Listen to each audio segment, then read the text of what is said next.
होश में आया, पूछा, उन्होंने इकरार किया कि हाँ मैंने पी ली थी, लेकिन मुझे ये नहीं मालूम था कि इसमें नशा था, लेकिन पीने के बाद पता चला कि वो नशा। कहा ये बताओ नशा आया था या नहीं? कि हाँ आया था। कहा अब तुम्हारा नशा उतर गया है, 40 कोड़े मारे जाएंगे। हुए कहता है जा जा, इसके पास जाएगा, गवर्नर के पास जाओ, मेरा कुछ नहीं होगा, मेरा कोई कुछ नहीं कर सकता। तू जिस गवर्नर के पास जाएगा वो मेरा बाप है, मैं अमर इब्न आस का बेटा हूं, मेरा कोई कुछ नहीं करेगा। जुल्म किया है। 40 कोड़े जब मिस्र में आपके बेटे पर पड़ चुके थे, तो यहाँ 40 कोड़े आपने मजीद क्यों मारे? जबकि आपको मालूम है अल्लाह के रसूल ने 40 कोड़े सजा मुतय्यन की है। 40 कोड़े पड़ चुके थे। फरमाया लोगों मैं तुम्हें कैसे यकीन दिलाऊं, अमर इब्न आस ने मेरे बेटे को 40 कोड़े मारे हैं, मैं जानता हूं मारे हैं, लेकिन मुझे यकीन नहीं है कि उन्होंने पूरी ताकत से मरवाए होंगे। मुझे यकीन है कि अमर इब्न आस ने मेरे बेटे बस्ती की सबसे गंदी बस्ती, तेरा शहर भी सबसे गंदा शहर। हमने ईरान देखा, शाम देखा, इराक देखा, मिस्र देखा, फिलिस्तीन देखा, हमने सब देखा। सबसे गंदा शहर अगर कोई नजर आया तो तेरा शहर मदीना नजर आया। कत्ल हो जाना गवारा, न तेरा चेहरा देखना गवारा, न तेरी बस्ती देखना गवारा।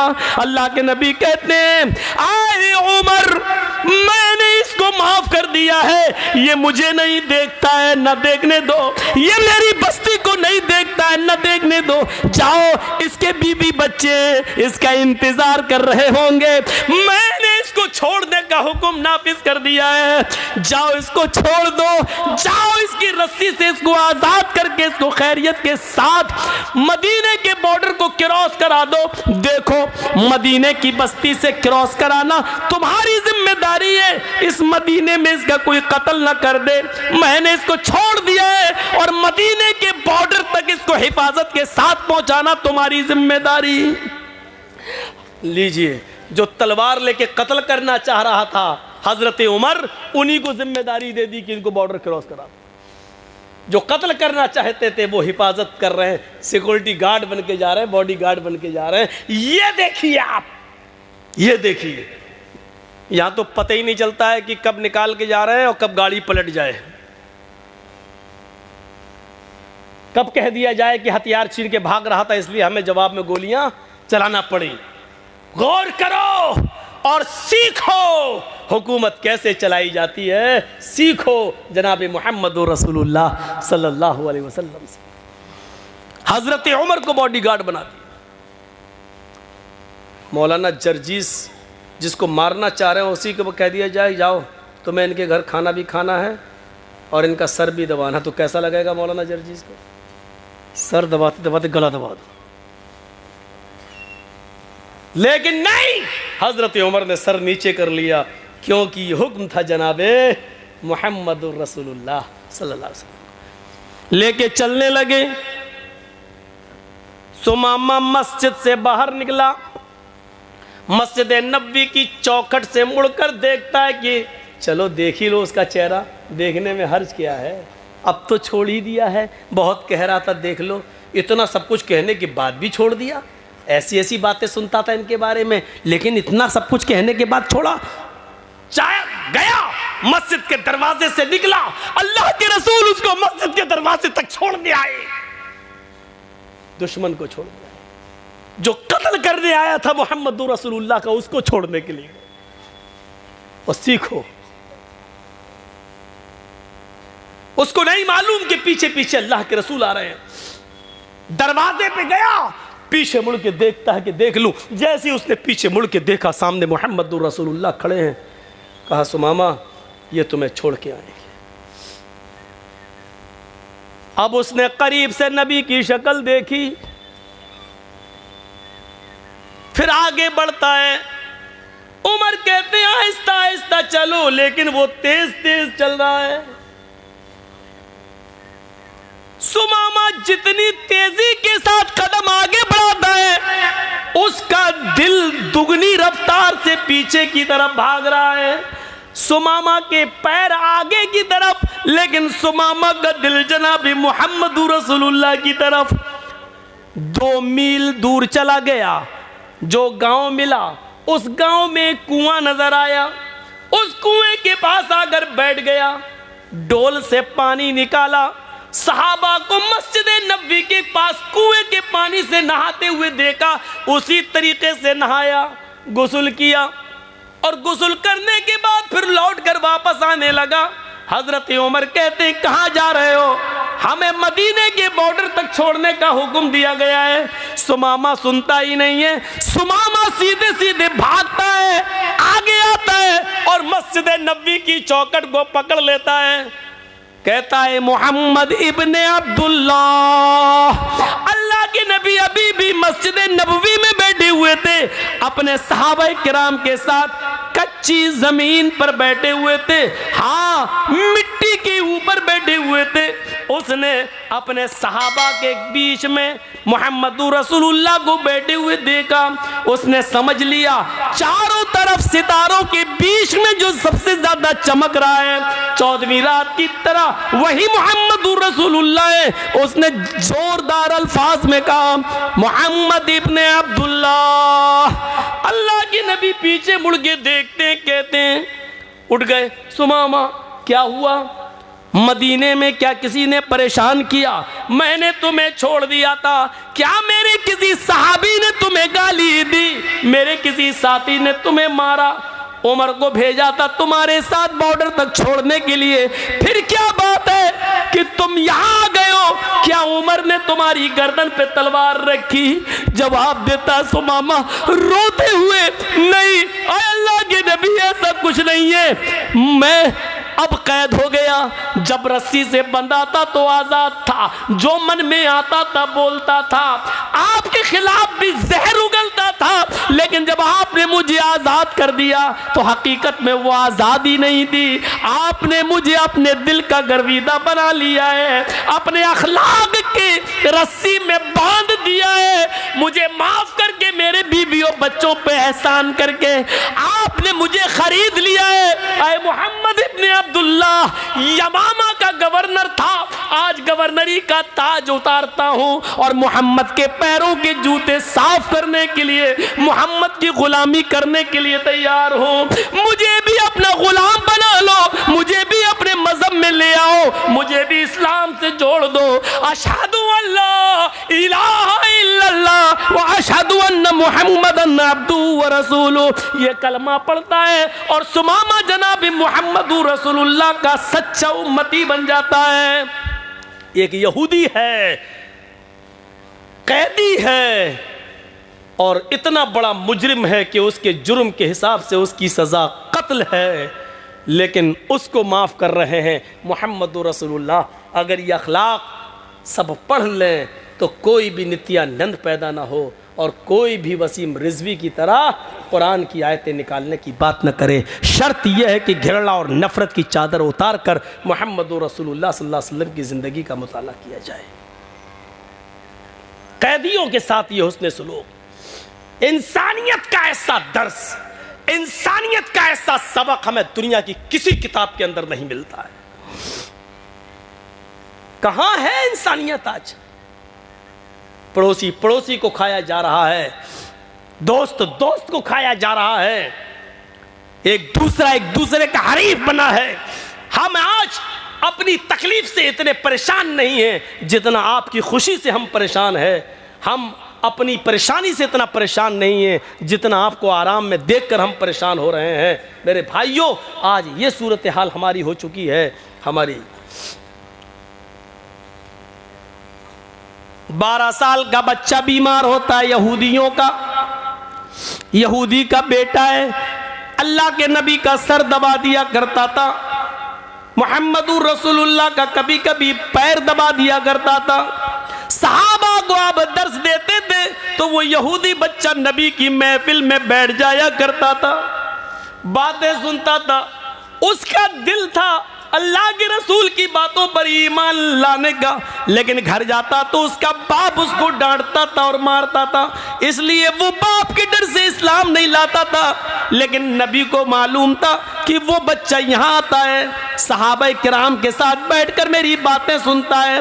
आज पता चला कि वो 12 साल का बच्चा यहूदी का बीमार हो गया है, अल्लाह के नबी चंद सहाबा को लेते हैं और कहते हैं चलो उस बच्चे को देखने चलना चाहिए। जो यहाँ आता था, बैठता था, मेरा दर्द सुनता था। ओ सुनो, बीमार है कौन? यहूदी का बेटा।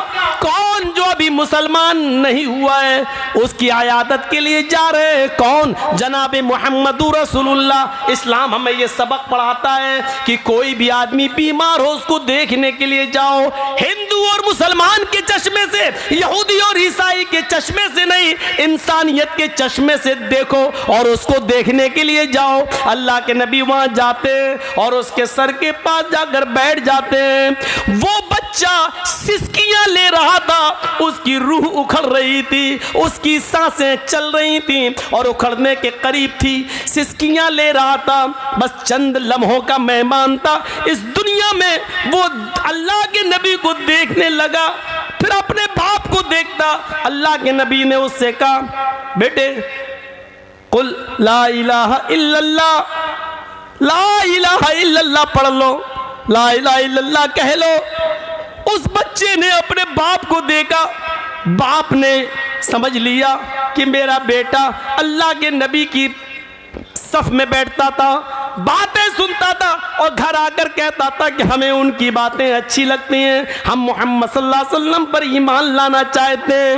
मेरा बेटा आखिरी वक्त है, फिर भी मोहम्मद रसूलुल्लाह को देके चला जा रहा है। इसका मतलब यह है कि आखिरी वक्त में उसका दिल नबी की बातों पर मुतमईन है। बाप ने इशारा कर दिया, हाँ बेटे, मैं पूरी जिंदगी तुम्हारी जो तुम्हें नहीं करने दिया, आज तुम्हें आजादी देता हूं। मोहम्मद जो कह रहे हैं, अबुल कासिम जो कह रहे हैं, उनकी बात मान लो। तुम भी तो उन पर ईमान लाना चाहते थे, पढ़ लो। उस बच्चे ने जुमला अदा किया अपने बाप की इजाजत के बाद, अशहदु अल्ला इलाहा इल्लल्लाह व अशहदु अन्ना मुहम्मदन अब्दुहु व रसूलुहु। ये कलमा पढ़ने के फौरन तुरंत, इस कलमा पढ़ने के थोड़ी ही देर, चंद लम्हों के बाद उस बच्चे का इंतकाल हो जाता है।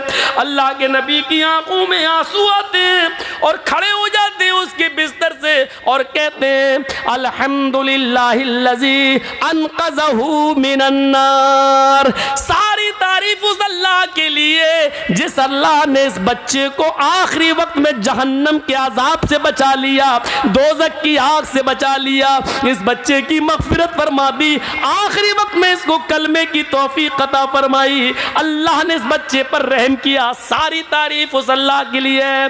गौर करो, इंसानियत का ऐसा सबक कि 12 साल के बच्चे तक को देखने के लिए पहुंच जाए।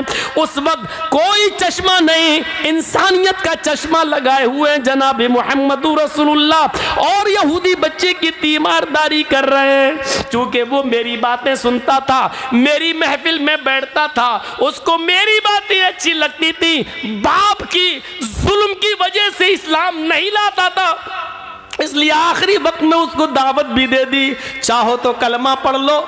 और बाप ने भी इजाजत दे दी, बेटे पढ़ लो, तुम भी तो चाहते थे, ठीक है, जैसा अबुल कासिम कह रहे हैं, मोहम्मदुर रसूलुल्लाह कह रहे हैं, वैसा करो। उसने आखिरी वक्त में मुस्कुराते हुए कलमा पढ़ा।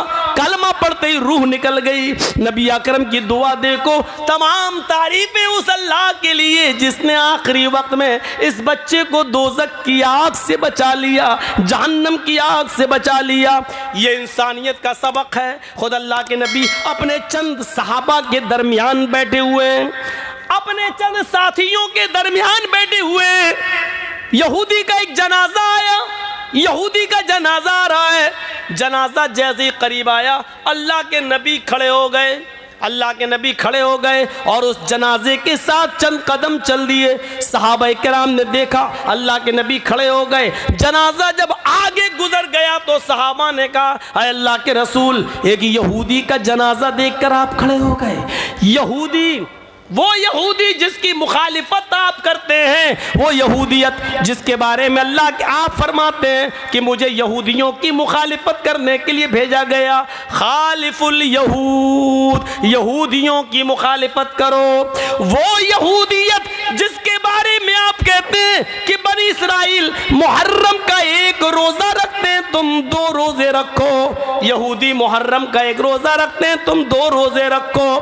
वो बनी इसराइल, वो यहूदी कि जिनके पैजामे टखनों से नीचे, जिनकी लुंगियां टखनों से नीचे होती, आपने कहा यहूदियों की मुखालिफत करो। वो टखनों से नीचे पैजामा लुंगी पहनते हैं, तुम टखनों से ऊपर पहनो। वो यहूदी जिनकी मुखालिफत में अल्लाह के नबी ने फरमाया वाला तामीन खल्फल इमाम अला यहूद हाजिल उम्मा, यहूदी अपने इमाम के पीछे जोर से आमीन बोलने से जलते हैं, तुम जोर से आमीन बोला करो। यहूदियों को चिढ़ाओ। पूरी जिंदगी यहूदियों की मुखालिफत करते हुए गुजरी, लेकिन आज यहूदी का जनाजा आता है तो आप उसको देखकर खड़े हो जाते हैं। पूछा गया अल्लाह के नबी आप यहूदी का जनाजा देखकर खड़े हो गए? यहूदी का जनाजा, अल्लाह के नबी ने फरमाया हाँ, क्यों नहीं खड़ा? क्या मरने वाला इंसान नहीं था? मैंने यहूदियत के चश्मे से नहीं देखा, इंसानी हमदर्दी के नाते में खड़ा हुआ। जिस तरह इन लोगों को अपने रिश्तेदार के इंतकाल पर गम है तो इनके गम में हमें शरीक होना चाहिए। ये इंसानियत की तालीम दी थी जनाब मुहम्मद रसूलुल्लाह ने। ये वाक़या बतला रहा है, यहूदी हो या हिंदू हो, सिख हो या ईसाई, आप उसके जनाजे को देखकर खड़े हो सकते हैं, चंद कदम चल भी सकते हैं। यहां तक कि अगर वो कहीं दफन होते हैं या शमशान घाट पे जाते हैं, जलाए जाते हैं, हमदर्दी में इंसानियत के नाते से अगर आप वहां जाना चाहें तो उधर भी जा सकते हैं, उधर भी जा सकते हैं। शर्त यह है कि लकड़ी वगैरह या जलाने का काम आप अपने हाथ से नहीं करेंगे, उनके गम में शरीक होने के लिए आप वहां तक जा सकते हैं। ये इजाजत दी है इस्लाम ने, शरीयत ने। तो मेरे प्यारे साथियों, इंसानियत का ये सबक हमें कहाँ मिलेगा? इंसानियत का ऐसा पाठ हमें कहाँ मिलेगा? ये सबक सिखाया है जनाब मुहम्मद रसूलुल्लाह सल्लल्लाहु अलैहि वसल्लम ने हमें। हमारे साथ क्या है? ये गैरों के साथ हो रहा है, गैरों के साथ। नहीं देखा छोटा बड़ा, नहीं देखा अमीर और गरीब। इसीलिए कुरान करीम ने यहां तक कह दिया वला यजरिमन्नकुम शनआनु कौमिन अला अल्ला तादिलू इअदिलू हुवा अक़रबु लित्तक़वा। किसी कौम की दुश्मनी तुम्हें इस बात पर मजबूर न कर दे कि तुम उसके साथ बेइंसाफी करने लगो। मौलाना जर्जी साहब जज हैं, आप हमारे दुश्मन हैं, आपका मुकदमा मेरी अदालत में आ गया। अब जर्जी साहब को मौका मिला है अपनी दुश्मनी निकालने का। कमीना, तेरा मुकदमा मेरी अदालत में, अब तो जज हम हैं, फैसला तो हम ही को करना है। अब हमने बदला लेना शुरू कर दिया।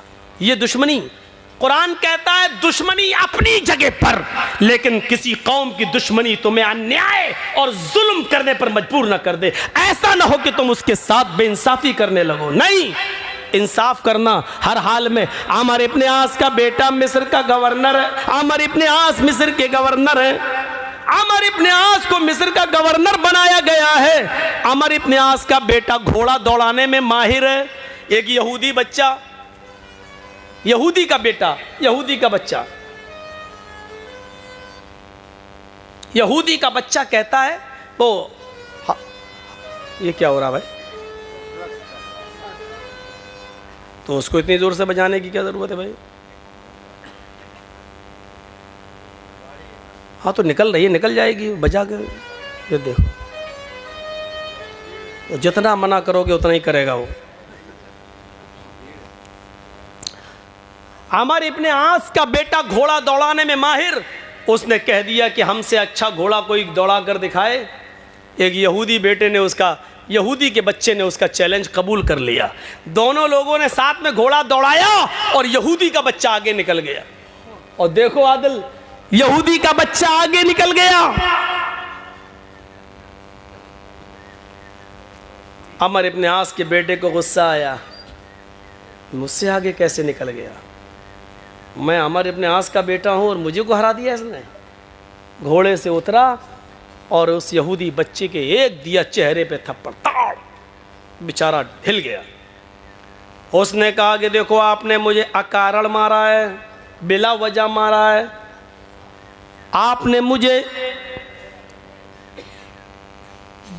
फालतू में फजूल मार दिया है और मैं इसकी शिकायत लेकर अमर इब्न आस के पास जाऊंगा। उस यहूदी बच्चे को ये नहीं मालूम कि ये अमर इब्न आस का बेटा है। मैं तुम्हारी शिकायत हाई कमान तक लेके जाऊंगा, आला कमान तक लेके जाऊंगा, अमर इब्न आस के पास लेकर जाऊंगा। अमर इब्न आस का बेटा मुस्कुरा के जाऊंगा, आला कमान तक लेके जाऊंगा, अमर इब्न आस के पास लेकर जाऊंगा। अमर इब्न आस का बेटा मुस्कुराते हुए कहता, जा जा। किसके पास जाएगा? गवर्नर के पास। जाओ, मेरा कुछ नहीं होगा, मेरा कोई कुछ नहीं कर सकता। तू जिस गवर्नर के पास जाएगा वो मेरा बाप है, मैं अमर इब्न आस का बेटा हूं, मेरा कोई कुछ नहीं करेगा। बस इतना सा जुमला अमर इब्न आस के बेटे की ज़बान से निकल गया। यहूदी का बच्चा कांप गया, कहता अच्छा ये उनके बेटे हैं। लोगों ने बताया, यहूदियों ने, अरे छोड़ो यार, अमर इब्न आस का बेटा, तुम कहाँ जाओगे? कोई बाप अपने बेटे को थप्पड़ मारेगा, सज़ा देगा? छोड़िए। उसने फिर हिम्मत नहीं हुई और खामोश हो गया। 1 महीने के बाद अचानक हजरत उमर मिस्र पहुंचते हैं। होता ऐसा, हजरत उमर फारूक हर शहर जाते थे और शहर के लोगों से पूछते थे कि तुम्हारे शहर का गवर्नर ठीक काम कर रहा है कि नहीं कर रहा है, अगर कोई शिकायत हो तो बताओ तो हम उसकी नकेल कसें। पूछते थे। तो मिस्र पहुंचते हैं और मिस्र के लोगों को इकट्ठा करते हैं और हज़रत उमर फारूक ने मिस्र के लोगों से पूछा, हमने जो तुम्हारे ऊपर अमीर बनाया है, गवर्नर मुतय्यन किया अमर इब्न आस, क्या वो सही है? ठीक है, कोई शिकायत तो नहीं है आपको उनसे? पूरे मिस्र के लोगों ने कहा नहीं नहीं, अमीरुल मोमिनीन अमर इब्न आस बहुत अच्छे आदमी हैं, बहुत नेक हैं और हमारा बहुत ख्याल रखते हैं, हर चीज़ उनकी बिल्कुल ठीक है, मुझे उनसे कोई शिकायत नहीं। वो यहूदी बच्चा भी उसी महफिल में बैठा हुआ था, कहता अमीरुल मोमिनीन मुझे शिकायत है। हज़रत उमर फारूक ने देखा कि वो लड़का छोटा सा बच्चा है, उसको बुलाए, इधर आओ बेटे, किससे शिकायत है? करीब आया, थोड़ा सा डर रहा था। हज़रत उमर फारूक अपनी कुर्सी छोड़ते हैं, अपनी चटाई छोड़ते हैं और उसके पास जाते हैं, उसको अपनी गोद में उठाते हैं और अपनी रान पर उसको बिठा के कहते हैं, बेटे डरने की ज़रूरत नहीं है, तुम्हारा धर्म यहूदी हो, मज़हब यहूदी ईसाई कुछ भी हो, मुझे इससे मतलब नहीं है, तुम्हें डरने की ज़रूरत नहीं है, बिल्कुल सच सच बताओ क्या है, तुम्हें शिकायत किससे है? का अमीरुल मोमिनीन 1 महीना पहले ये गवर्नर साहब का बेटा, अमर इब्न आस का बेटा, कहने लगा कि कोई है जो मुझसे अच्छा घोड़ा दौड़ाए, और घोड़ा दौड़ाने में मुझसे आगे निकले। मैंने कहा कि आगे निकले या पीछे ये तो अलग बात है, लेकिन मैं मुकाबला करने के लिए तैयार हूँ। अमीरुल मोमिनीन, मैंने अमर इब्न आस के बेटे के साथ घोड़दौड़ में मुकाबला किया, मेरा घोड़ा आगे निकल गया, ये हार गए। इन्होंने गुस्से में आकर मेरे ज़ोरदार थप्पड़ मार दिया, मेरी 5 उंगलियां चेहरे पे छप गई। जब मैंने कहा कि मैं मिस्र के गवर्नर अमर इब्न आस के इसकी शिकायत करूंगा, आला कमान तक जाऊंगा, तो इन्होंने हंसते हुए कहा इनके बेटे ने कि मेरा कोई कुछ नहीं कर पाएगा, जहां तुम जा रहे हो इस शहर का गवर्नर अमर इब्न आस मेरा बाप है, मैं अमर इब्न आस का बेटा हूं, मेरा कोई कुछ नहीं कर पाएगा। इतना कहना था, यहूदी बच्चा कहकर चुप हुआ। हजरत उमर फारूक की आंखें सुर्ख हो गईं और गुस्से से भरी हुई नजर अमर इब्न आस के चेहरे पर पड़ती है। अमर, अल्लाह ने जब इंसान को आजाद पैदा किया है तो तुम कौन होते हो किसी को गुलाम बनाने वाले? अपने बेटे को पेश करो। बेटे को पेश कर दिया, बेटे ने सर झुका दिया, हाँ अपनी गलती का एतराफ कर लिया। खड़े हो जाओ। अमर इब्न आस का बेटा खड़ा कर दिया गया। यहूदी बच्चे से कहा, मैं तुम्हारे सामने खड़ा हूं, तुम्हें कसम देता हूं, जितनी जोर से इसने तुम्हें थप्पड़ मारा उतनी जोर से थप्पड़ इसके चेहरे पर रसीद करो, आगे बढ़ो। यहूदी बच्चा आगे बढ़ता है और अपना हाथ उठाकर उतनी जोर से जितनी उसके पास ताकत थी, अपनी ताकत के मुताबिक थप्पड़ उसके अमर इब्न आस के बेटे के चेहरे पर चढ़ता है। यहूदियों ने ताली बजाना शुरू कर दी, इस इंसाफ का खैर मकदम किया और कहा अमीरुल मोमिनीन, आपके इंसाफ से हमें खुशी हुई। अमर इब्न आस ने कहा अमीरुल मोमिनीन, ये मेरी अदालत में मुकदमा आया ही नहीं था। अगर ये बच्चा मेरे पास चला आता और मुझे बताता तो मैं उसी वक्त सजा देता अपने बेटे को, लेकिन आया ही नहीं और किसी ने मुझे बताया भी नहीं। इसलिए चलिए आपने इंसाफ कर दिया, अच्छा हुआ। हजरत उमर फारूक ने कहा अमर इब्न आस, अभी इंसाफ नहीं हुआ। कहा अमीरुल मोमिनीन, अब क्या बाकी है? कहा तुम खड़े हो जाओ। हाँ, गवर्नर को खड़ा किया, तुम खड़े हो। मैं? हाँ। कहा कंबर, अपने गुलाम को, खादिम को आवाज दी। हजरत उमर ने, खादिम असलम जी इधर आओ, एक थप्पड़ अमर इब्न आस के चेहरे पर मारो। यहूदी भी चीख पड़े। अमीरुल मोमिनीन, जिसने थप्पड़ मारा था उसको थप्पड़ पड़ गया, अब इनको थप्पड़ क्यों मारा जा रहा है? अमर इब्न आस कहते हैं अमीरुल मोमिनीन, ये कैसा इंसाफ है? मेरे बेटे ने थप्पड़ मारा, मेरे बेटे को बदला मिल गया, इंसाफ हो गया, मुझे थप्पड़ क्यों मारा जा रहा है? मेरा क्या कसूर है? कहा पहले थप्पड़ खाओ, कसूर बाद में बताऊंगा। गुलाम ने, असलम ने उनकी इच्छा पूरी की। हजरत उमर का हुक्म मानते हुए एक थप्पड़ अमर इब्न आस के गाल पे मारा गया। अमर इब्न आस का गाल हिल गया। हजरत उमर फारूक ने कहा अमर, ये थप्पड़ तुम्हारे चेहरे पर इसलिए मारा जा रहा है क्योंकि तुमने अपने बेटे को सही तरबियत नहीं दी।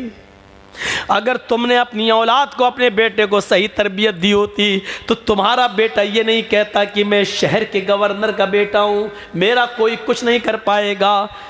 इस्लाम लाने के बाद कोई बड़ा और छोटा नहीं है, जितना हक तुम्हारा है उतना ही इस शहर के एक एक नागरिक का है। तुम अमीरुल मोमिनीन हो लेकिन हकीकत में खादिम हो, लोगों की खिदमत के लिए पैदा किए गए हो। यहां तुम्हें सरपरस्ती दी गई है, लेकिन इसका यह मतलब नहीं कि तुम्हारा बेटा जो मन में आए करे और जो तुम चाहोगे करोगे। नहीं, यह थप्पड़ तुम्हें इसलिए मारा जा रहा है ताकि तुम अपने बेटों को सही तरबियत दे सको। तुमने अपनी औलाद को सही तरबियत नहीं दी। यह अदल था। मारा यहूदी बच्चे को अमर इब्न आस के बेटे ने, थप्पड़ एक पड़ा, लेकिन इस यहूदी बच्चे की वजह से थप्पड़ दो लोगों को मारा गया, अमर इब्न आस के बेटे को भी और अमर इब्न आस को भी। ऐसा अदल कहां मिलेगा देखने को? सबक यह भी दिया कि यहूदी सही, लेकिन तुम्हारे बच्चे को यह हिम्मत कैसे हुई कहने की कि मेरा बाप इस शहर का गवर्नर है, मेरा कोई कुछ नहीं कर पाएगा।